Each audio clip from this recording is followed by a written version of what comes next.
So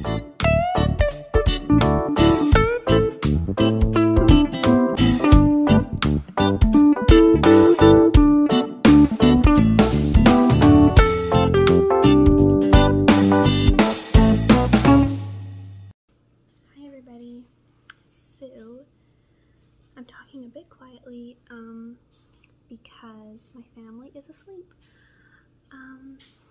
I'm sorry for the crappy lighting, but I've been wanting to do this video for a very long time, and I haven't been able to because life has just been so insane.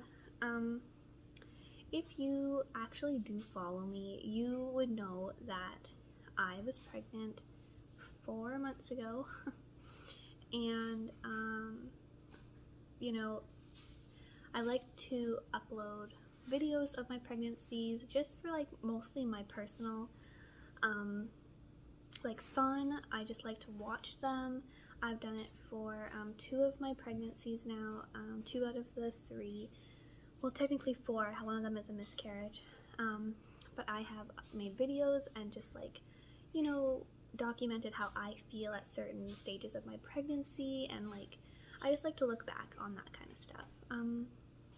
So if you're following me, I was planning on having a water birth.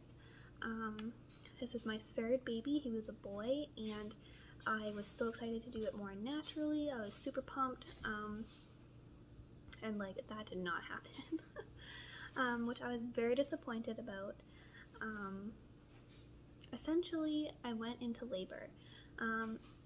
At the beginning, everything was fine. It was a day before my due date. You know, everything was good. I went into labor naturally. It kind of came on pretty quickly, and we were excited, but it came on really fast. So by the time because we live about 30 minutes highway driving from a city that we deliver in, and so by the time we were getting to the city, I was like, this baby's gonna be coming fast. And so my midwife said, let me check you at the hospital first, and if everything's okay, then we'll go to the hotel. Because it takes time to set up the pool and like all that kind of stuff. So I get to the hospital and I was already almost 7 centimeters. So yeah, I was like, well, I'm not even bothering to go to the hotel because I can't walk. So we ended up having the baby at the hospital.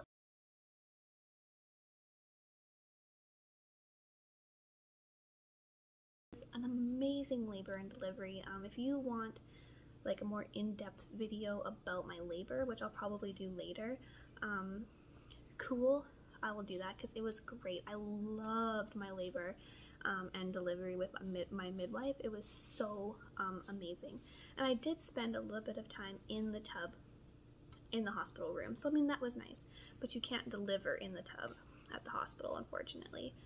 So anyways, yeah, so after he was born, you know, he was having like some weird breathing issues. He was kind of like breathing very quickly, and the nurses were like, sometimes it just takes babies time to like, you know, transition to breathing air, and just give him some time.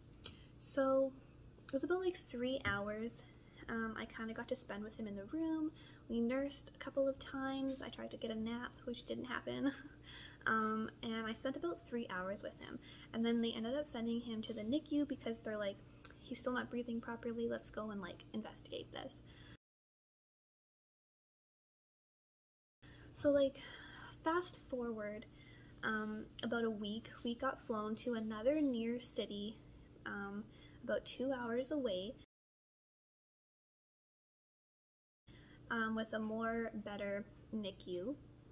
And then we were there for 2 days, and then they found out that he had a coarctation of the aorta.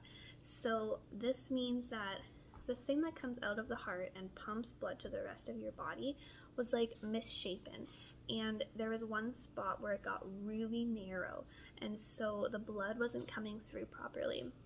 So at this point, he was very, very sick. He was puffed up. He was full of fluid because his body was retaining fluid. He couldn't even open his eyes. He was like this paley yellow-white color. He couldn't open his eyes because they were just puffed shut. essentially he was like, I'm not even exaggerating, but like he was on the verge of dying. And when they found this out, they instantly flew him to another city, which is about 12 hours away, like driving, and but which is about like 2 or 3 provinces over. But regardless, we ended up flying to Edmonton, where he underwent a heart surgery where they went in from the side and they tried to repair that issue. So we spent a lot of time there. I was actually in Edmonton for almost 2 months with him. I was away from my family. My dad came with me and he stayed there with me for about 4 weeks, and then my husband and my kids drove down the 12 hours to stay with us for another 4 weeks because I was like in desperate need to like see my other children. I was like going to die if I didn't see them. So I mean, it was very intense, and I mean, I could talk about all of the details, and you know, it'd be like probably a 5-hour long video, but trust me when I say it was one of the most traumatic and emotional, hard things I've ever gone through in my life. Like just having a baby and then trying to heal and breastfeed. I was pumping, I wasn't even breastfeeding. Watching your baby go under heart surgery, not being able to hold your baby really for like the first 2 months, and then being away from my other children for a month. It was honestly the hardest thing I have ever gone through in my entire life. And that's kind of why I haven't been here to make an update and do a labor and delivery video and like all the things I wanted to do, because it's just been insane.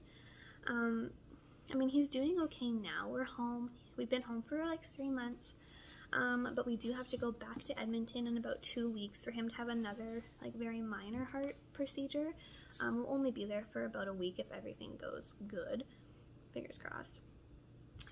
So it's just been a gong show. Like we've been like appointments like every couple of weeks, and then my son's in school and he's special needs, my oldest son, so like it's just been insane.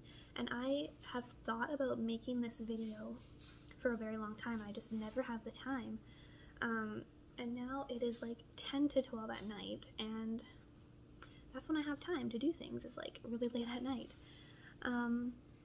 Anyways, I want to just make an update and tell you like why I haven't been here and why I didn't do a labor and delivery video.